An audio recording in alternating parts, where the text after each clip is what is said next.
In October 2023, the SEC did something it had never done before. It charged a sitting Chief Information Security Officer personally with fraud. His name was Tim Brown. The company was SolarWinds. The crime, according to the complaint, was being too optimistic about his security posture. Welcome to TechUpdates Special Series, Episode 1.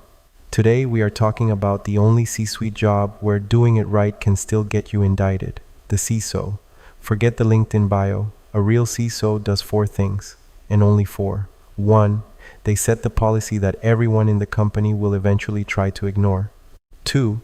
They translate technical risk into board language, which means turning a Log4j panic into a slide that a 60-year-old retail board director can nod at. 3. They own the incident. Every incident, whether they caused it or inherited it on day 3. And 4. They answer to people who do not understand security but do understand share price. That is the job. That is the whole job. Everything else, the tabletop exercises, the vendor demos, the SOC 2 audit, is delegated. If you are a CISO and you are still writing Sigma rules, you are not a CISO. You are a senior engineer with a really good business card. One stat before we move on. The median total comp for a CISO at a US Fortune 500 is roughly $800,000. At big tech, Google, Meta, Microsoft, it is north of 1.4 million, equity included. At a Series B startup, it is 250 plus a stack of options that may or may not vest. At a regional bank, it is 350 and an aggressive pension. So why does the title vary so much? Because the title is the cheapest thing in the package. Companies hand out CISO to senior managers with 7 direct reports because it photographs well on the org chart and saves them from raising the salary band.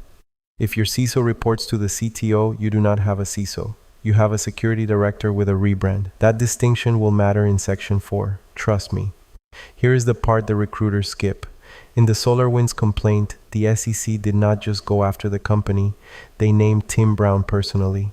18 pages of a complaint. His emails, his Slack messages, his internal blog posts. All of it, evidence.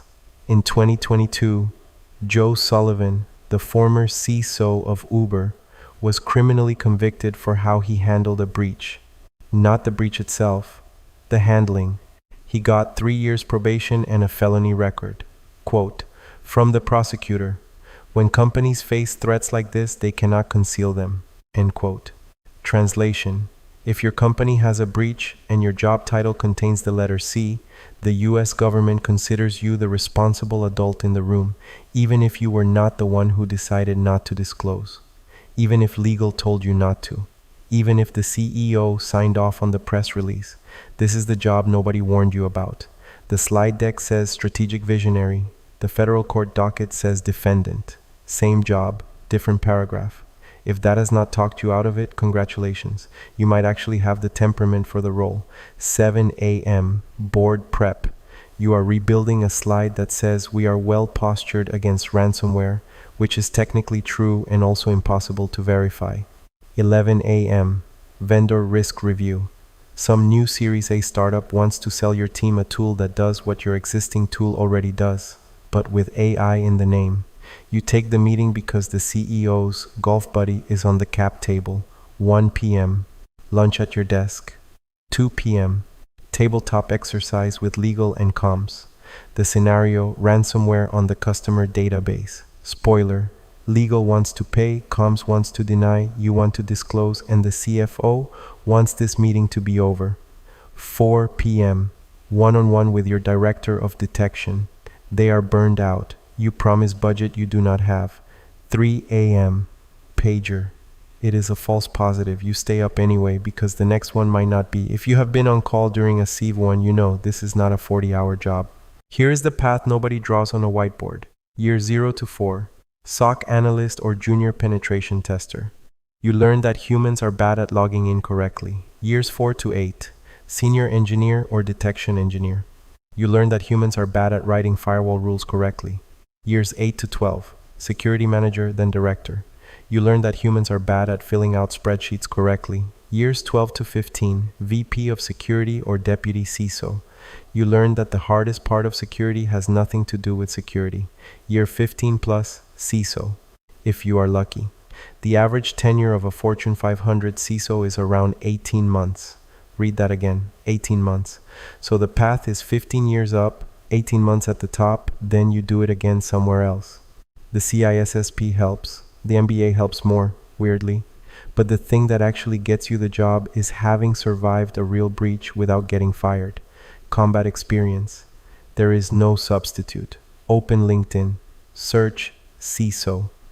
What you will see: strategic visionary, transformational leader, champion of cyber resilience, and 1,000 variations of I drive business outcomes through risk-informed decision-making.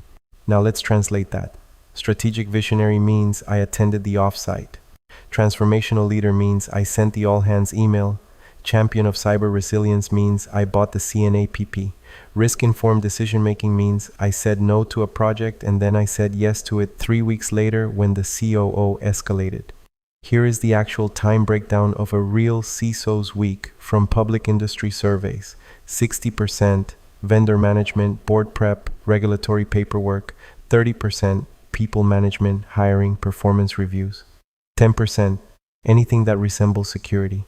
10% if you became a CISO because you love the technical craft of security, you will hate this job.